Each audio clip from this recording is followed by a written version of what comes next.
es un creador argentino de criaturas. Algunas son tan populares como el caso de los habitantes o el dios de las nubes. Pero, ¿te has preguntado cuáles son los sonidos que producen las criaturas de Nyevampeyke? Es por eso que, en este video les traigo los sonidos de las criaturas de mi universo. Ya sin nada más que decir, comenzamos.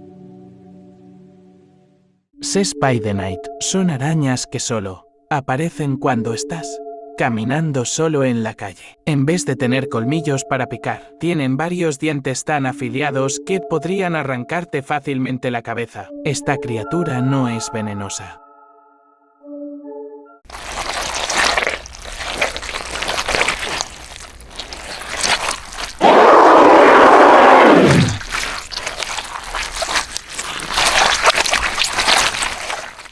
Segudoth Glowworms es un dios que aparece siempre cuando hay muchas nubes o cuando hace frío. Este titán pertenece a un grupo de criaturas llamado cabezas extrañas. Mide 4 kilómetros de altura por lo que casi llega a pasar las nubes.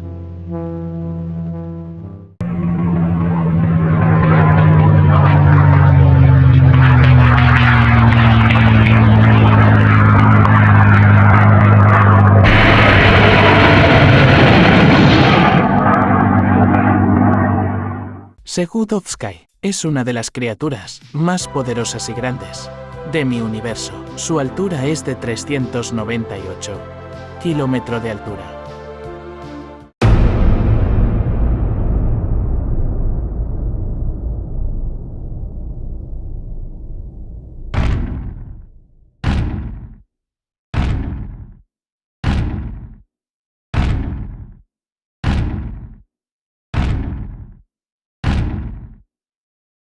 Smiling Thing es un santo patrón que no tiene ojos, tiene dientes no tan afilados, pero con una mordida te puede quitar un brazo entero ya que son duros.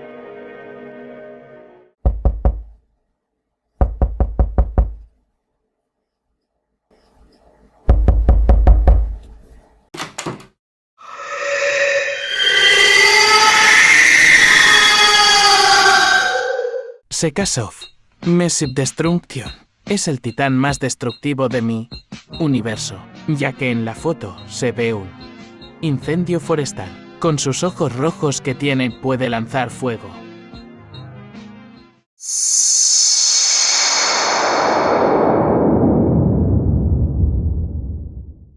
Bueno, eso es todo por hoy, chicos. Si quieres saber cuál es el sonido de otra criatura que no hable en este video, no olvides en comentar. Ahora sí me despido de ustedes. Adiós, que tengan un buen día.